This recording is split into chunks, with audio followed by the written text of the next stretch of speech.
Today, on You're Watching a Movie with Silas Lindenstein, it's a film club edition, and we are talking about the film Peanut Butter Falcon. Welcome, everybody, to You're Watching a Movie with Silas Lindenstein. I am your host, Silas Lindenstein. My guest today, a friend of mine. She was an actor. She's now she's a life coach specializing in the Enneagram personality type. She coaches it and teaches it. So it's something my wife introduced me to a long time ago. Leah Lee, everybody. I met Leah a long time ago. Our daughters played soccer together in a recreational soccer, and I think like the first or second team. I think the second team that she played in. My oldest daughter, Sierra, and Leah and I were both have the same manager for acting, or the same agent or acting agent. So, we've just living in Shoreline together. Great person, great friend. And she suggested a couple films, and Peanut Butter Falcon was one of the movies I had intended to see, but had not seen yet. And so I was like, oh, that is a perfect film club kind of movie. So, I do get into the full description of it in the episode. But let me bring it up here. It still stars Shia LaBeouf, and I know there are issues around Shia. But again, there's other actors in the film, and they all did some great, outstanding work. It's a good film. I don't support Shia LaBeouf, his personal life or any of that, but that's out there. Just so that's out there. Whatever you got going. But quickly, it's a PG-13 movie, 2019 drama adventure. Runs 1 hour and 37 minutes. And quickly, it just says, after running away from a residential nursing home to pursue his dream of becoming a pro wrestler, a man who has Down syndrome befriends an outlaw who becomes his coach and ally. Directed by Tyler Nilson and Michael Schwartz. So that's it. That's the summary of it. So this is spoiler. This has spoilers through in it. This is a discussion episode for those of you that have been listening. Film club episodes are just like a book club. Except we watch them. We watch that film, and then we get together. I bring bring somebody in who loved that movie or meant something to them, and we talk about that movie, and that's it. So it's full discussion. So spoilers beware. If you want to, go ahead and watch the movie first, and then come back and listen to it, or just maybe this will spark you an interest in that film. So you'll find out in it what I thought about it. Okay. And I want to thank you for listening. If you have not subscribed yet, please subscribe. Please hit the subscribe button. It spreads viewership out there on whatever platform you're on, Apple Podcasts, whatever. Please leave a review if you are interested. If you do like the show.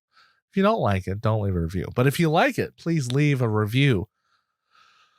5 stars. Huh? How about that? And want to thank our sponsor, which is my sister podcast, You're Buying a Home with Silas Lindenstein. So if you want to learn about the home buying process, you can go to yourbuyingahome.com and subscribe to that podcast as well. And there's some videos out on, but mainly podcast form.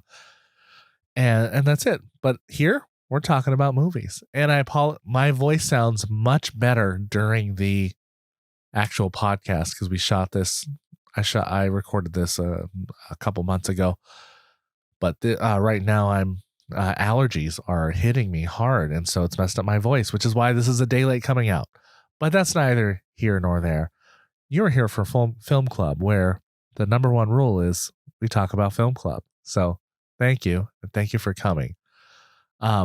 So sit back, open your hearts and open your ear holes, and let's listen to Film Club Peanut Butter Falcon. You're watching a movie with Silas Lindenstein in the theaters you find this. So go and welcome, Leah. Hey. Hey, glad to have you. Thank you. To have you watch a movie with Silas Lindenstein. It's a pleasure. Yeah. Really, an honor. So this is part of a new project that I'm doing as part of the You're Watching a Movie with Silas Lindenstein podcast and website and reviewing. I love talking about movies more than I do even reviewing them. And maybe even more than I do seeing them. I love just discussing a film. And so I always like talking to people about what their favorite movie is or ones that are meaningful to them. To kind of, I think gives a little glimpse into that person's life. And so I ask people, what are your give me 3 of your favorite movies or movies that are really impactful to you. And I'll pick one and we'll go there. Now you had 2 in your list that I had not seen. But this was the one I was most curious about because I had really wanted to see it when it came out. You chose Peanut Butter Falcon. The Peanut Butter Falcon. Or Falcon. I know. Peanut Butter Falcon, a 2019 film. So it wasn't that long ago. Right. So this had to have bumped things out. So was this pick because is it a meaningful film to you or is it a favorite now? Did it take a slot in the 13? It's just an underrated, unknown film, in my opinion, that someone randomly told me about. And by the title was like, what the heck is that? And watched it with my family and just absolutely fell in love with it. So it kind of is simple, but like touches all the feels and it just really came to mind. So for the listeners, that you haven't watched it yet, or if you picked it up to remind you about it, I'll just from Wikipedia, just being straight honest here. The Peanut Butter Falcon is a 2019 American comedy drama film written and directed by Tyler Nilson and Michael Schwartz in their directorial debut, and stars Shia LaBeouf, Dakota Johnson, John Hawkes, and Zach Gottsagen. The plot follows a young man with Down syndrome who escapes from an assisted living facility and befriends a wayward fisherman on the run. As the two form a rapid bond, a social worker attempts to track them. Filming took place in North Carolina and Georgia. So it was like a sleeper hit. It came out in August 2019, grossing $23 million, making it the highest grossing independent film of the year and received praise from critics. So sleeper hit. So that means it did make a lot of money, but it got a lot of notice. I remember when it came out because I like Shia LaBeouf's acting. We were clear on that, is acting. And I didn't really know much about Dakota Johnson at the time, but like I just saw her. So Cha Cha Real Smooth came out last year that she's in. And that was one of my favorite films of last year. It's in my top list. And so I really liked her performance in there. I put her in my nominees for best actress for that. Okay. I'm gonna have to watch that now. That's an Apple TV Plus exclusive. And it looks like, Peanut Butter Falcon got on Rotten Tomatoes a critic rating of 95% and audience score of 96%. So it's amazing being so films will be so enjoyed by people, yet apparently not bring it in. I don't know what the budget was. Let's say $20.5 million. But yeah, seems to be universally appealed and strangely, like you said, it's not really on. I don't feel like it's on the radar of people because I mentioned it and my wife was like, "What? I haven't heard of that." My daughter had never heard of that. Yeah. Trying to see what the budget was. I don't know. after shooting it did a proof of concept video, and yeah, so I can't see how much it made. Oh, budget was $6.2 million. Oh, so it did okay. Sounds So like that was the budget, or Budget. was that? budget was $6.2 million, Yeah. and it made $23 million. Yeah. So that Yeah. seems decent, you know. I worry that we won't see many films like this in the theater anymore, but Exactly. for a while. Yeah. I was telling somebody, like my favorite film of 2021 was Coda, which Oh, I might need to revisit my top. Well, actually, my favorites list that I did recently, it wasn't, I didn't have that on there, but I also didn't have like what I think is the best movies necessarily. I had bad movies on there. That I've rewatched, my rewatch list. yeah. But Coda is probably a strong favorite movie, I think. See, I haven't watched it yet because Yeah. I don't like watching movies by myself. Because I want to connect with people. Right. And that, like, all of the like deep, meaningful movies that, are like no one else wants to feel with me. I don't want to feel things. So I might feel things. Don't know, Leah. It's true. No, I'm serious. So But it's not even like okay, look. It's not like it's After Sun, which I thought was boring, but it's either here and there, which made people feel some feels, I guess. But yeah, it's not like Coda's a nice story. And even this one is a nice story. Yeah. It's a nice story, Right. and it see, you had told me I was going to cry, and spoilers, by the way, everyone should be alerted to this. These are discussion episodes are spoiler filled. You said you're going to cry a lot. I'm like, okay, okay. So I was kind of prepared. And granted, I had to pause the movie for a while because I had a teenager dealing with a breakup. So I had to like stop. Oh, so it pulled me out for a little bit and I got back in. But I was saying like, we hit the ending and I'm like, well, okay, I thought was the ending. And I'm like, oh, that sucks.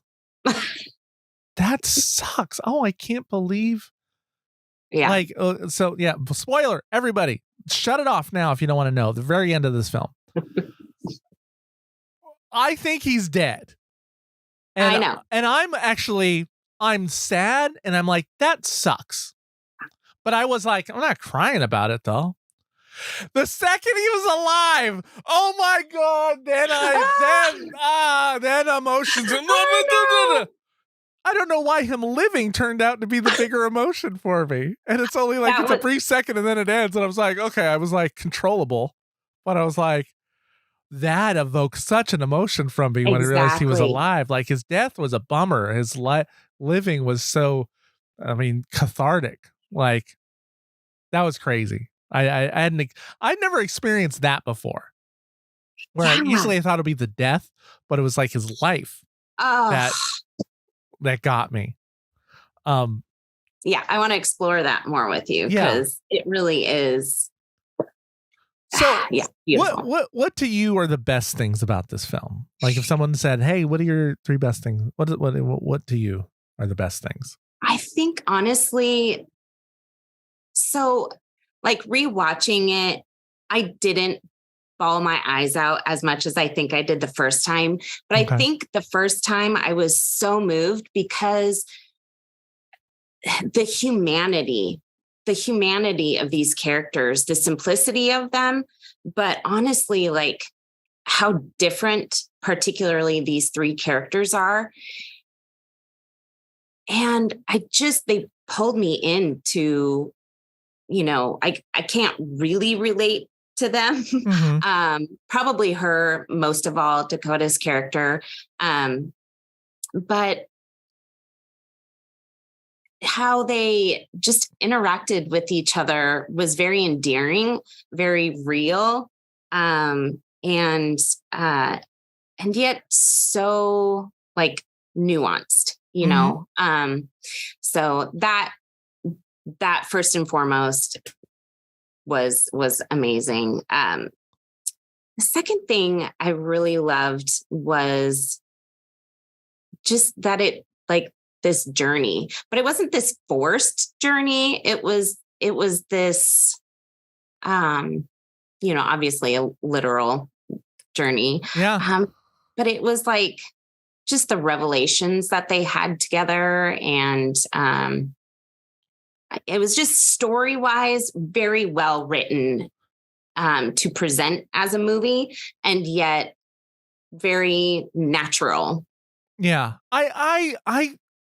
For me, I've discovered lately, even character-driven pieces, I mean, I can like them, but for me, like, I really like, for films, I really want a story in particular. Sometimes I'm like, for a character, I'm like, I'd rather see it as a play.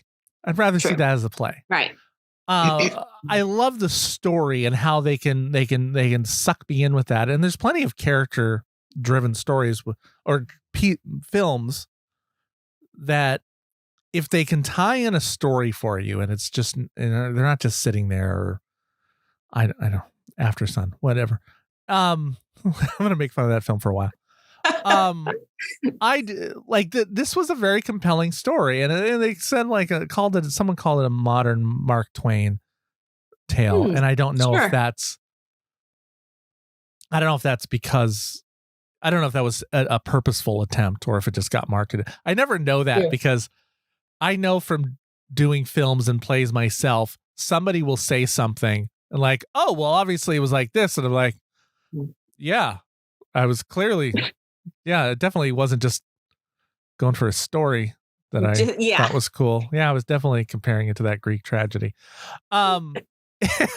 So I don't know if it was intentional or not, or if they just leaned on that once they created the story. But everyone's inspired by something, right? There's really no original story, so there's probably some inspiration. Yeah, and the story it really did suck me in. I love the, usually when you find worlds that you aren't familiar with.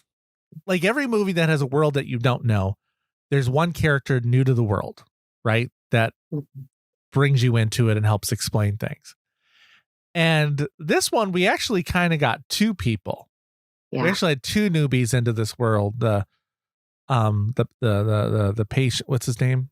Peanut Butter. Zach's, and I'm so bad with names now. Dakota, her. I used to never remember actors' names, and now I can never remember their character names. And so Dakota as Eleanor. Yeah. So you got to see and from two different vantage points, right? Right. And in some ways, then Fisherman there gets sucked into Zach's world of wrestling. He gets brought into, what is this?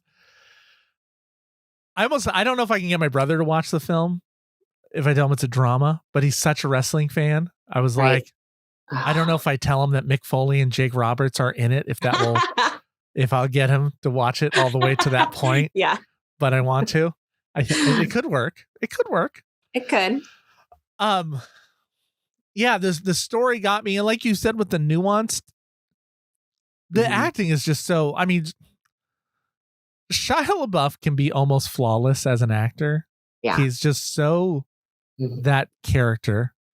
He definitely questioned it. I've heard he's kind of a bit method of an actor, and go like, do you need to do that? I don't know. But then you see results like this, and I go, I know. Wow. Like, you're really intense, and like, you're really good just at creating these little moments and be 100% that character. Yeah. And transforms. Yeah. And Dakota, I mean, how much her role is different from others, I don't, it's not that far as much of a stretch as Shia does from each film, for sure. Right. But I agree. She's still just like that scene in the convenience store when he first meets her and he's flirting with her. And I was like, first I'm like, dude, how do you even think you have a chance? Yeah. And at the end of this scene, even when she flips him off, I'm like, you totally have a chance. Like, how do you do that? Yeah. Is that the confidence I could never get? Oh my God. It was just, I love her wit toward him though, too. And it's just like, like you said, I mean, just there's one other particular scene when they're on the beach and he's like, oh, it's so moving. He's talking with Zach about, that he can't do much. And he's like rolling, a little cigarette and just like how he picks out the pieces, it's just, it's so simple and it's so real. But I think those are the things that really draw me in. And the dialogue, it's not like dialogue. It's just, they're just speaking, it doesn't feel written. I think I remember, like, I didn't look it up after, but I think I did see some making of behind the scene little vignettes of this a long time ago. I think I remember them talking to Shia about working with actors with an actor with Down syndrome and what it was like. Yeah. And I do think I remember him saying there was somewhat of some improv needed on it to go with it, and the directors talking about how great Shia was with Zach there, just going along and keeping the scene going and getting them to do things. Yeah. And I mean, that process, it was just like, you have to have, that's the part I always worry about as an actor, is can I be so into this role that I can stay in this character and do something completely not related to it and seem like the character. If something would keep me up at night, that would. Like, right. Like, the trust that you have to have in yourself, and the trust, because what you do affects the other players, the other characters, the other actors. And so it is weird because I improv. So I'm like, I don't know why. If I do improv, I'm fine. It's just improv. But if I'm doing the scene, I feel like I've diverted. So maybe I've just never done enough stuff that I'm allowed to divert from the script. That true. I haven't got to play within these established characters as much, and he has the freedom to. And granted, in film, you have that freedom that you can just keep going and make things up. Where plays, where I feel completely engaged with the character, you can't just make stuff up. You like have to stick to the script, right? Yeah. So you don't get that. That is a weird thing. In plays, how you have more freedom as an actor to do things, more things in between the line. You're less controlled by a director. However, you are literally almost breaking the law if you add lines, right? You can't just add lines like they do in films. Like that's a big no. But a film, they're like, whatever, that script's a suggestion. Just keep going, right? That's weird. That's so weird. Yeah. But totally, especially having someone as special as Zach to be able to, engage with him the way he engages with the world. I'm sure naturally, but at the same time, like the freedom that can bring is like, that feels like such a dream to me, but the trust also, trust of there had to have been a relationship off screen beforehand. I mean, and that chemistry, you can see it. It's just, it's so beautiful, so endearing, so raw. And you feel that, honestly, having, someone who has Down syndrome, they're like the most joyful people ever. And the fact that this guy who is like, knows he's making every wrong decision possible, ends up having this this young kid, you know, in his life that just like, how could it not draw the good guy out of him? And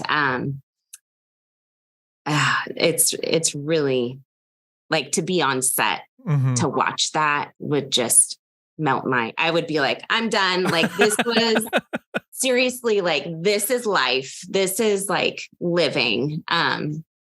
So yeah, so cool. So one of my,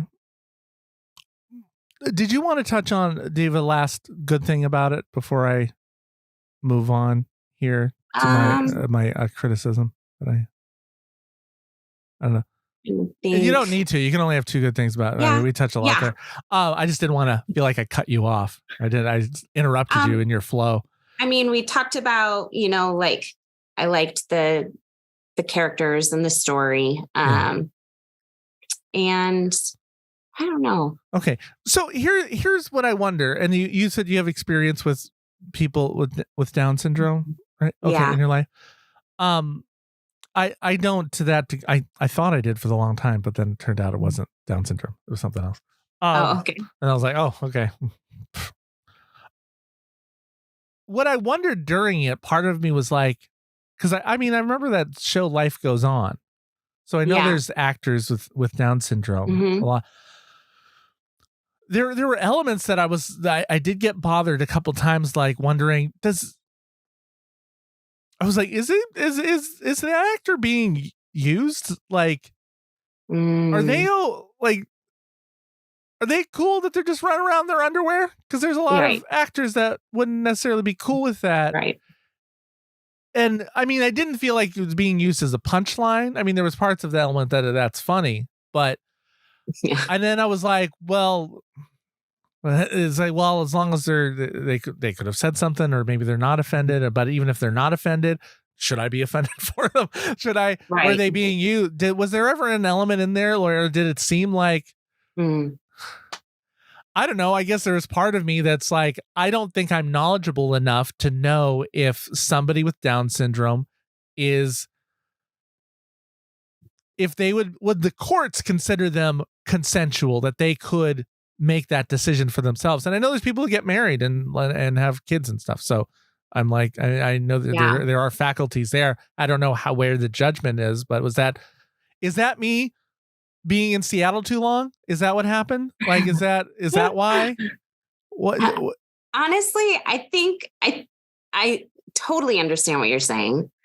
I agree to an extent. There was a part of me that saw that, you know, in the film, and I'm like, as a person, I'm thinking, oh my gosh, you know, as an actor, is he comfortable with this? Like, we're very vulnerable. And so I think that there are different severities of Down syndrome.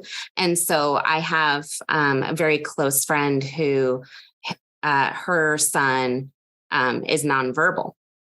And so, you know, there's that aspect. And then there's another aspect where my daughter goes to school with the sweetest girl, but she is a teenage girl.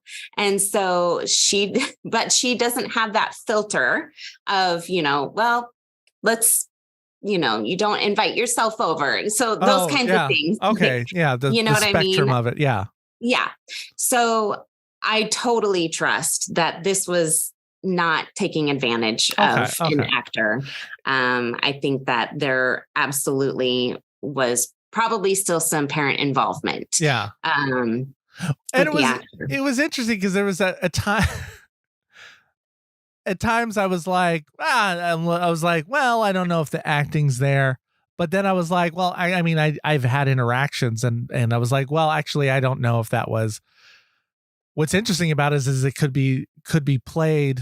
I was like, well, he literally has Down syndrome. He's not playing like he has Down syndrome. Exactly. So sometimes lines are being repeated, but that's how it would come out anyway. Yep. And I had to get over with the fact that it wasn't going to sound like Shia LaBeouf doing a line, right? And it's like, well, it's not. So I don't know. Like sometimes it probably was just say this.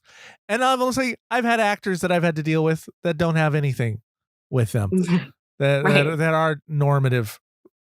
and they just have to say the line because I just need to move on and you got to get on. Right. So, yeah. Okay. That was one thing. Then the other, one troubling spot for me, I was like, okay, sometimes they're in a swamp and sometimes they're in an ocean, which I need to know how this works. I'm like, I think I don't understand the geography going on here.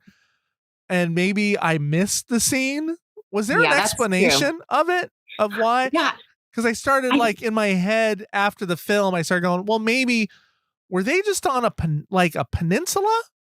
Is that what it was? And they were going in and out of? Kind water? of. Yeah. Yeah. So, I mean, actually, I thought that it was in Florida, but that doesn't make sense. Oh, wait. No. Yeah, it wasn't. Where was it located? It was a Carolina. Look at us. It wasn't Florida because they were going to Florida was the big thing at the end. Yeah. In my head, because it felt like it was the Everglades a bunch. Yeah. Wait, okay. So wrestling school, they're heading to North Carolina. So they're heading to North Carolina? Or no, it must be in North Carolina because Zach, the Saltwater Rednecks Wrestling School in North Carolina, and they were heading south. Right. So they must have been in North Carolina. Yeah, and I have no understanding of that geography then. That's true, and so maybe that was actually another part of the movie that. The location was kind of its character, a character of its own. Yeah. And how complex it was. Because there were rivers, there was like, I don't even know. I want to say bayou, but I don't even know. It felt like a bayou. It didn't feel like these Everglade areas. Okay. I was very confused on. Then they always ended up in the ocean. And I was like, well, why aren't you just taking the ocean all the way down? I don't understand this. I don't think it was an ocean because you don't think so? But it looked far. Because it came in. I know. We should do a little bit more research after the show. I am gonna because I just thought I missed something. And I'm gonna be looking because I just kept going like, well, that looks like a beach and that's the ocean. But now that you say that, I was like, I guess it could be like a gulf or a bay. Bay's a word. Yeah, bay's a thing. Is the word. A bay is a thing. So the fact that he was like, Tyler Shaya's character was like, look, in 30 minutes, we're like going to be underwater. So can you keep up? You got to keep up. So that's at the beginning of their journey. Right. And so, to me, that was like, he knew the tide was coming in and coming out, but they were walking. So you know what it might be like? A lot of times people, I knew this from Lyft driving, would come to Seattle and not understand that we weren't on the ocean. Right. Because it looks like we're on the ocean, but then That's you go, true. Wait, why is there an island out there? I thought we were on the ocean. We're like, well, you're not. You're in the sound. Actually, the ocean's like 50 miles away. They're like, what? Yeah, there's a whole bunch of islands in the way until you get there. Yeah. You'll never get a tidal wave here unless there's an earthquake in the sound. But that's besides the point. Yeah. The locks, like we're in the sound. Those are not. I sometimes even forget myself that if we go down to the beach in Edmonds and stick your fingers or your feet in the water, that's not the ocean. Right. Salt water, but it's not the ocean. And I'm like, I forget that sometimes and go, oh yeah, I'm not near the beach. My daughter's never been to a beach. Okay. I forget that. I know. So if it's probably, I'm guessing it's probably something like that. Yeah. That there's just that there's an inland part of it that we don't know because exactly.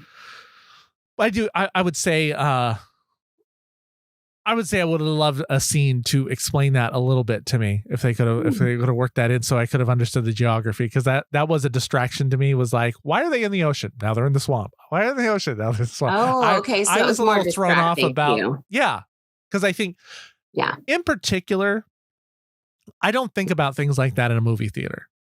I can't.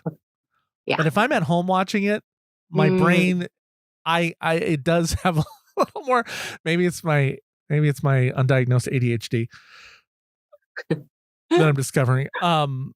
That the attentiveness is a little harder, so I do think about more things that happen. So I can get tricked better in a theater with things because I'm just so it's all I can consume.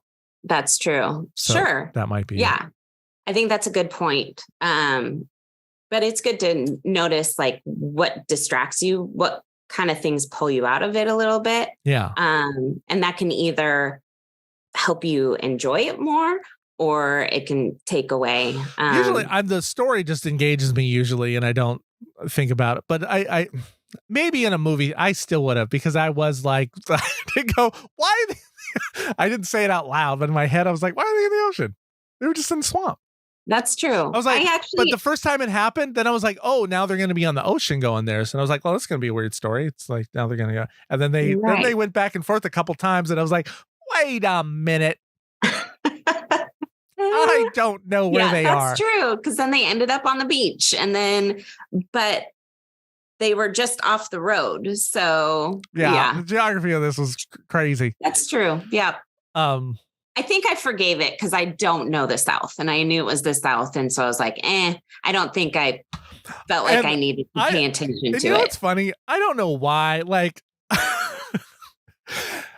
I can watch a show about Middle Earth and they could go all over the place and make it up. But suddenly they tell me it's North Carolina or whatever. I didn't know where it was, but suddenly I'm all caught up on, well, this geography doesn't make sense. Why can't I just let it be an imaginary geography of this thing? I don't know. Suddenly I'm forcing this. Oh no, this has to be reality. Yeah. Well, that's kind of ridiculous. Okay. That's all right. Was there a lesson you took away from this film? Yeah, for sure. What was the lesson to you? For me, I look at Zach's character, Zach, who I think of people who have Down syndrome. They're very innocent and typically regarded as, children, spoken to as children, that kind of is played out with Dakota's character, like, taking care of him. And yet the opposite of, Shia is saying like, he's fine. He can do this. Yeah. He's good. And so I think for me, because I am familiar with Down syndrome, I've seen a spectrum. I've lived in it with some people. I was encouraged because I think that not a lot of people know how to speak to someone who's different than them. Yeah. And whether that is with Down syndrome or, cerebral palsy or, so many things. I think that they're just not comfortable because they're not experienced in it. And so for me, the lesson was that I love how different people are, even though he still had this like dream of being a wrestler. The innocence maintained where he really believed that this was a legit place. Like he was genuinely going to be a wrestler. Yeah.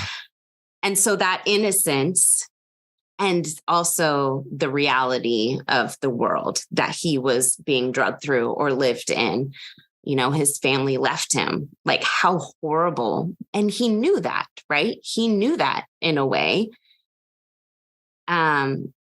But yet, so that difference of the childlike innocence, I always want, and I hope that I maintain some of that throughout my life.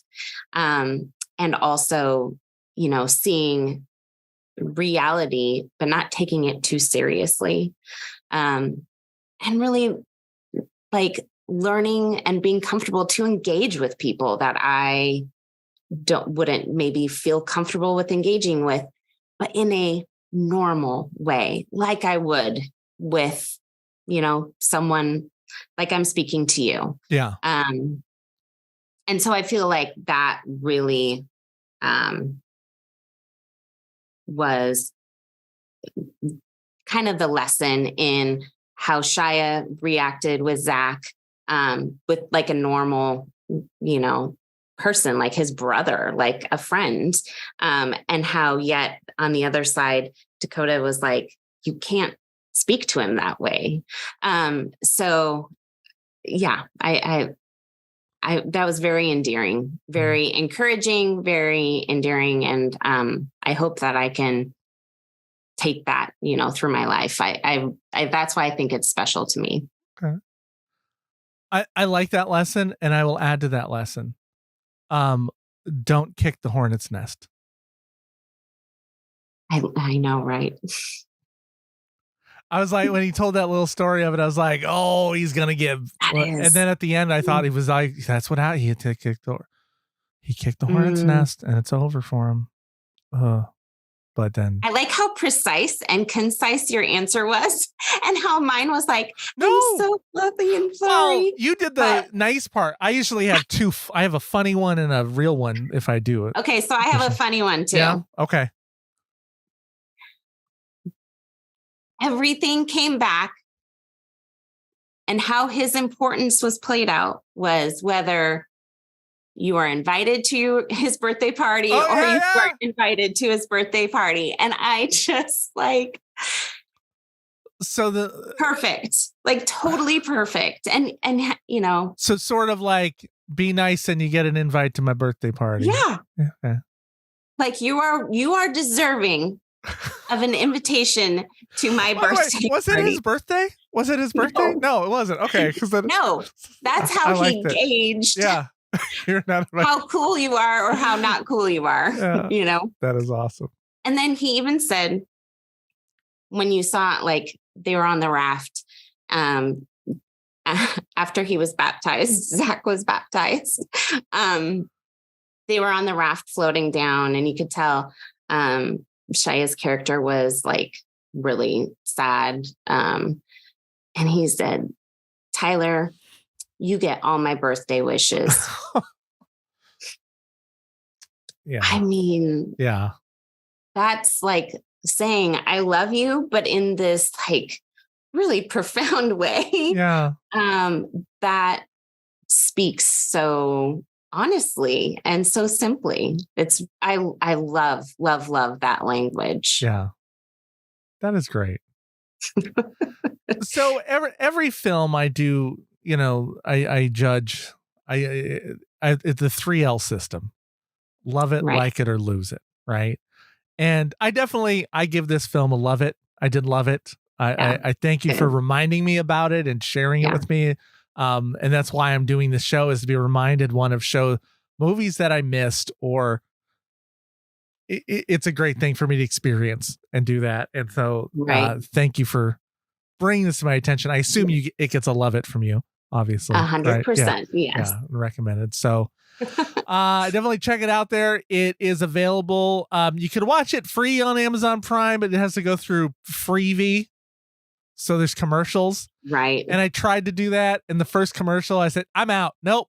I went and did $1.99. He rented it for $1.99. I don't know if that's a sale or what, but it was worth it $2 to not have commercials. So do that. That's my recommendation. We bought it. Yeah. Or buy it. Can't tell people to buy it without seeing it, though. That just seems so foolish and reckless, but you'll probably like it. So yeah. They'll probably like it. So that's just it. But yeah. I do need to. I have a neighborhood chat group. I'm thinking now I need to start messaging people before I go buy something and go, hey, any chance anyone has this on DVD? True. I just don't want to get the what's a DVD responses. I don't know. You're like, I'm not below it. Yeah. So let's do that still. Leah Lee, thank you for coming by. And thanks for inviting me. It was really fun. Thank you, everybody, for listening to this sort of a film club. And thanks for dropping by. And thank you for watching a movie with Silas Lindenstein. You're watching a movie with silence. When it's dying in the theaters, you find this. So go and press play and rewind this. This picture is timeless. Love it like it or we lose it, can't find it. And we ain't keen on being reminded about the film if it isn't tough. We spend a lot of time at the cinema. It's just me and my friends, we watch plenty stuff. For movies, yeah, I've been above.